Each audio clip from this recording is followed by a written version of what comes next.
오늘은 저희 블로그 솔로몬 이혼 이야기의 재산 분할을 어떻게 하면 많이 받아낼 수 있을까 라는 주제로 글을 써보았습니다. 그래서 오늘 포스팅 해드린 그 글을 간략하게 설명을 드려보도록 하겠습니다. 많은 분들이 이혼 소송할 때 재산 분할을 많이 받아내는 것에 대해서 관심이 아주 큽니다. 하지만 그거에 대한 정확한 내용을 알려드리는 글이 없어서 제가 써보았습니다. 민법에는 그저 재산 분할 청구권이 있다. 또 투교재산은 재산 분할 대상이 되지 않는다라는 규정만 있습니다. 기여도를 어떻게 인정을 해야 된다. 어떤 방식으로 재산 분할을 해야 된다. 라는 구체적인 기준이 전혀 없습니다. 마찬가지로 판례도 그거에 대한 구체적인 기준을 제시하는 판례는 전혀 없습니다. 다만 판례는 재산 분할에는 세 가지 기능이 있으니 그 세 가지 기능을 고려하여서 재산 분할 액수를 결정하여야 한다라고 하고 있죠. 그럼 그 세 가지 기능이 무엇이냐? 첫 번째 분배적 기능, 두 번째 사회복지적 기능, 세 번째 배상적 기능이 바로 그것이죠. 따라서 이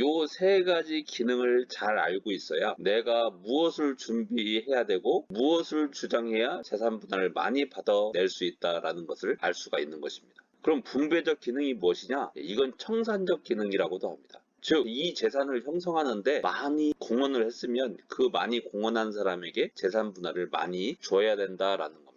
공헌한 만큼 떼준다. 그래서 청산적 기능, 분배적 기능이라고 하는 것이죠. 두 번째로는 사회복지적 기능은 무엇이냐? 이걸 부양적 기능이라고도 합니다. 즉, 이혼을 한 이후에 혼인 생활 중에 누리던 그 생활 수준을 어느 정도는 보장을 해야 된다라는 겁니다. 아무리 돈을 못 벌고 재산 형성에 기여한 바가 없다 손치더라도 길거리에 내모르면 안 된다라는 거죠. 최소한 혼인기간 동안에 누리던 생활을 할 수 있는 그런 수준을 유지해줘야 된다라는 기능입니다. 재산 분할할 때 판사님이 많이 참조를 하는 기능이죠. 세 번째는 많은 변호사님들이 잘못 알고 있는 겁니다.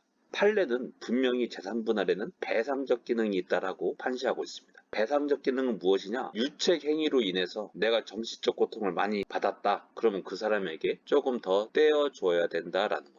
그래서 재산 분할은 이 배상적 기능이 있다라고 하고 있죠. 특히 사회행위 소송에 대한 판결에서는 이 배상적 기능을 많이 언급하고 있음을 우리가 판례를 분석해보면 알 수 있습니다. 그래서 많은 이혼 전문 변호사님들이 유책 행위에 대한 책임은 오로지 위자료의 문제일 뿐이다라고 말씀을 하시죠. 따라서 재산 분할과는 하등의 관계가 없다라고들 하십니다. 하지만 이 말은 틀린 말입니다. 분명히 재산 분할에는 배상적 기능이 있죠. 그러니까 유책 행위를 한 사람은 위자료 책임을 질 뿐만이 아니고 재산 분할에서도 불이익을 받을 수밖에 없다는 걸 명심을 해야 됩니다. 그러면 우리가 재산 분할의 분배적 기능 차원에서 어떤 점을 준비하고 어떤 점을 주장해야 되겠습니까? 첫째, 내 소득이 더 높았다. 둘째, 상대방이 과소비를 했다. 과소비를 하면은 재산 형성에 마이너스로 기여를 한 것이죠. 또 세 번째, 결혼 당시 내 재산이 더 많았다. 네 번째, 결혼 후 부모로부터 원조를 받았다. 다섯 번째, 나의 재테크로 인해서 재산이 많이 불어났다. 여섯 번째, 가사 육아를 전담했다. 가사 도우미, 육아 도우미를 썼으면 재산 형성에 조금이라도 마이너스 되지 않았겠느냐라는 점이죠. 일곱 번째, 상대방이 음주나 도박, 무리한 주식 투자로 재산을 탕진했다라는 사실을 입증하면 유리하겠죠. 또 여덟 번째, 상대방의 투기재산에 대한 감소방지나 유지에 공헌한 점 등을 효과적으로 주장, 입증을 해야 되겠죠. 자, 그 다음으로는 재산 분할에는 사회복지적 기능이 있다 하였습니다. 따라서 사회복지적 기능 차원에서 어떠한 사실을 주장해야 되겠습니까? 내가 아이를 양육해야 된다는 점.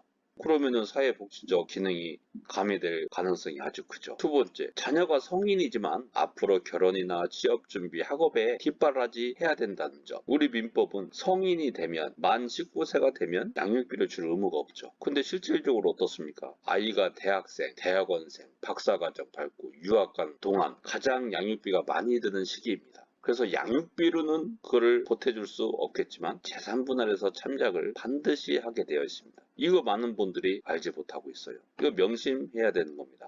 또 세 번째, 상대방은 소득이 안정적이지만 나는 경력 단절이어서 향후 소득이 보장되지 않는다. 남편은 의사여서 한 달에 1,000만 원, 2,000만 원 버는데 나는 경력 단절이어서 이혼한 이후에 소득 활동을 할 수 없다라고 하면 사회복지적 기능이 들어가죠. 이것도 많이 놓치는 논점입니다. 네 번째, 상대방은 연금이나 보험 등으로 노후 보장이 되어 있는 반면에 나는 그렇지 않다. 따라서 나는 사회복지적 더 생각해달라라는 주장이죠. 이거 많이 놓치는 부분입니다. 또 배상적 기능 차원 무엇이 있겠습니까? 상대방의 유책행위 즉 부정행위나 폭행, 폭언 등으로 인해서 혼인관계가 파탄났다. 그리고 그로 인해서 나의 정신적 고통이 아주 컸다. 그런 유책행위로 말미암아 혼인관계가 파탄의 위기에 있었지만 나는 혼인관계를 유지하려고 노력했고 회복하려고 노력을 했다라는 점을 효과적으로 주장 입증한다고 하면 재산분할에 크게 반영이 될 수밖에 없습니다. 사실 배상적 기능을 굳이 이야기하지 않더라도 재판을 사람인 판사가 하다 보니 착하고 불쌍한 사람한테 동정이 가길 마련이죠. 그리고 그 사람한테 기여도를 더 많이 인정해 줄 것임은 상식적으로 판단하면 금방 알 수 있는 겁니다.